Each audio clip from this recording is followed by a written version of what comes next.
नमस्कार। मैं हूं आपके साथ प्रमोद कारपेंटर और आप देख रहे हैं आगर टुडे। साथियों, आगर मालवा अंग्रेजों की मनपसंद जगह या कहें कि अंग्रेज शासन के दौरान आपको पता होगा कि आगर को छावनी बनाया गया था।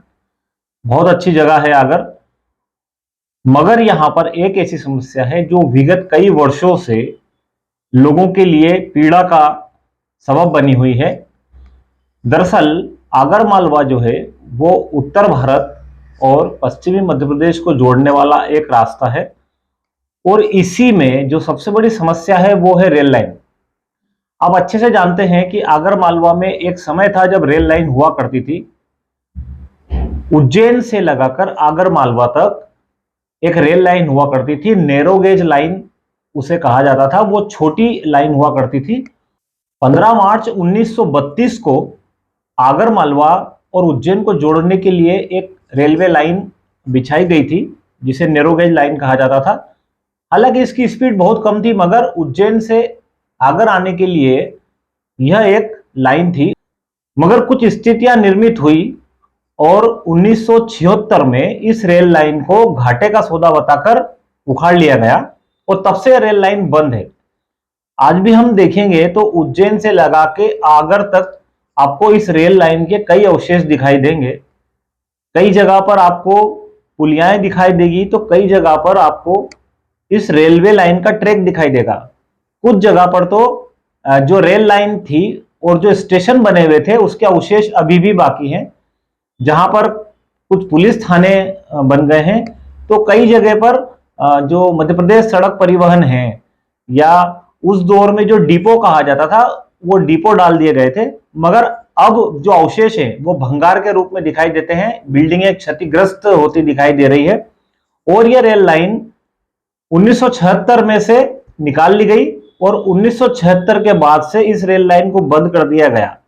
रेल लाइन को न सिर्फ बंद किया गया बल्कि यहाँ की जो पटरियां थी उन्हें भी उखाड़ लिया गया।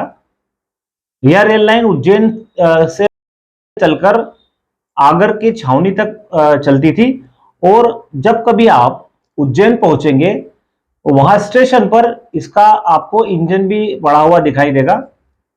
चूंकि यह रेलवे लाइन घाटे का सौदा बनाकर उखाड़ ली गई थी, मगर आज की स्थिति में बहुत आवश्यक हो गई है। पिछले 46 से 47 वर्षों से आगर मालवा और आसपास के क्षेत्रों के तमाम लोग इस रेल लाइन को पुनः चालू करने की मांग कर रहे हैं। लोगों का मानना है कि उज्जैन से लेकर रामगंज मंडी तक इस लाइन को चालू किया जाए और इससे व्यापार व्यवसाय में काफी बढ़ोतरी होगी। मैं आपको बता दूं कि रेलवे लाइन को शुरू करने में अगर हम केंद्रीय सरकार की बात करें या रेल विभाग की बात करें तो उनका मानना है कि जो पिछड़ी जाति के लोग हैं, जो SC ST के क्षेत्र हैं, उन क्षेत्रों में घाटा और फायदा नहीं देखते हुए इस तरह की सुविधाएं आम लोगों के लिए दी जाना उचित होती है। और अगर हम बात करें तो उज्जैन से लगाकर आगर और रामगंज मंडी यानी कि झालावाड़ जिला, इस पूरे क्षेत्र में अगर रेल लाइन बिछती है तो 4 लोकसभा क्षेत्र आते हैं। एक लोकसभा क्षेत्र उज्जैन आता है, उसके बाद आगर मालवा जो कि देवास शाजापुर लोकसभा क्षेत्र आता है, उसके बाद सुसनेर सोयत जो कि राजगढ़ लोकसभा क्षेत्र आता है और एक झालावाड़ लोकसभा क्षेत्र आता है। इसमें से 2 लोकसभा क्षेत्र ऐसे हैं जो आरक्षित है, अजा के लिए सुरक्षित है। उसके अलावा अगर हम बात करें तो इसमें 8 विधानसभाएं आती है जहां से यह रेल लाइन गुजरती है। तराना, घटिया, आगर मालवा और रामगंज मंडी, ये 4 जो विधानसभाएं हैं ये आरक्षित है। इस पूरे क्षेत्र में अगर देखें तो तमाम जगह पे जो है पिछड़ा वर्ग और अनुसूचित जाति जनजाति के लोगों का बहुल्य वाला क्षेत्र है। यहाँ पर अधिकांश रूप से ये लोग रहते हैं। इन्हीं लोगों के लिए इस रेल लाइन को चालू करना उचित माना जाता है और कहा जाता है केंद्रीय जो सरकार की नीतियां हैं या कहें कि रेलवे विभाग की जो नीतियां हैं उसके अनुसार इन क्षेत्रों में रेल लाइन बिना किसी घाटा या फायदे का सबब देखकर बिछा दी जाती है। मगर आगर मालवा में ये रेल लाइन अभी तक नहीं आई है। सरकारों की अगर हम बात करें तो यहाँ पर थावरचंद गहलोत काफी समय यहां पर सांसद रहे। थावरचंद गहलोत 1996 से लेकर 2009 तक देवास शाजापुर लोकसभा के सांसद रहे। उस दौरान भी रेल की कई बार मांग उठी और 2 बार रेलवे के सर्वे भी हुए। 2009 के बाद देवास शाजापुर क्षेत्र से सज्जन वर्मा उन्होंने नामांकन भरा था। और आपको ध्यान होगा कि शाजापुर में जब सज्जन वर्मा ने अपना नामांकन पत्र दाखिल किया था तो उनके साथ कमलनाथ भी आए थे और कमलनाथ ने मुख्य रूप से कहा था कि उनकी प्राथमिकता रहेगी कि आगर मालवा में रेल लाइन को फिर से शुरू किया जाए।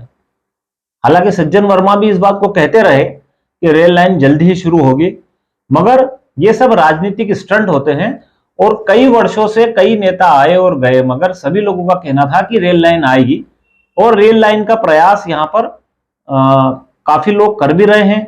अगर हम नेताओं की बात करें, अनिल फिरोजिया ने भी इस तरह का बीच में कहीं पढ़ने को मिला था कि अनिल फिरोजिया ने भी प्रधानमंत्री से और रेल मंत्री से बात की थी उज्जैन से रामगंज मंडी रेल लाइन के संबंध में।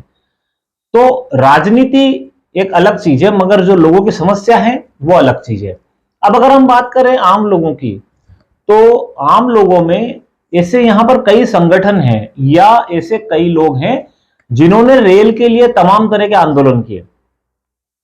एक हमारे सज्जन जो अब इस दुनिया में नहीं है या उनका देहांत हो गया है, उन्होंने तो काफी समय तक अकेले अकेले बैठकर इसके लिए संघर्ष किया। वो अकेले ही फ्लेक्स लगाकर बैठ जाते थे, सुमन सरकार उनका नाम था।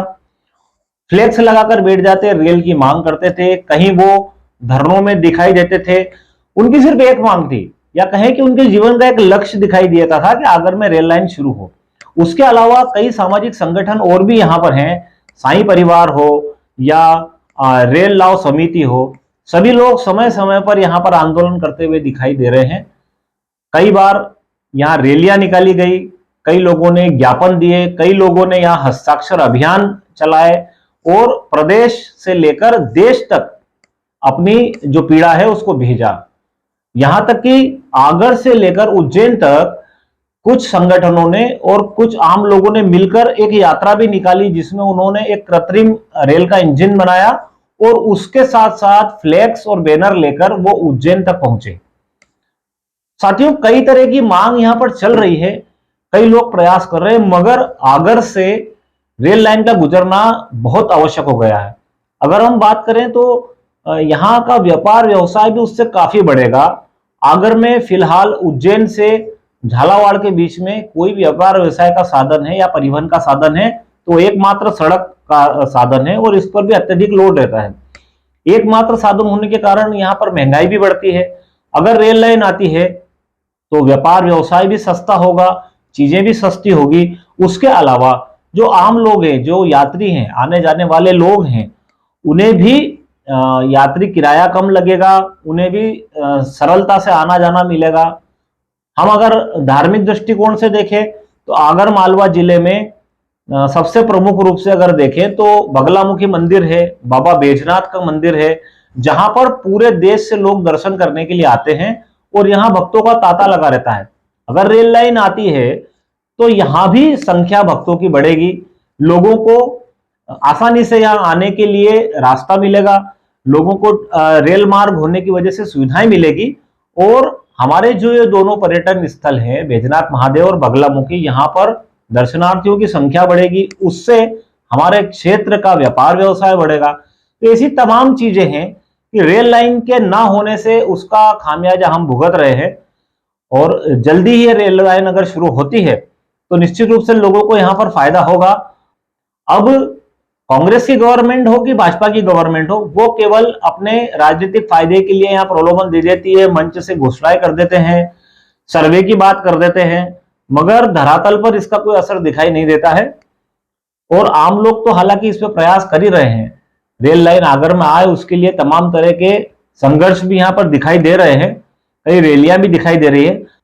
जहां तक बात करें कि घाटे का सौदा या फायदे का सौदा, तो जो सरकार की नीति है उस अनुसार, चूंकि यह क्षेत्र पिछड़ा हुआ है, मैं आपको पहले भी बता चुका हूं, यह क्षेत्र पिछड़े लोगों का है, अजा अजजा के लोगों का है, तो उन लोगों के लाभ के लिए रेल लाइन को जल्द ही शुरू करना चाहिए ताकि आम लोगों को इसमें मदद मिल सके।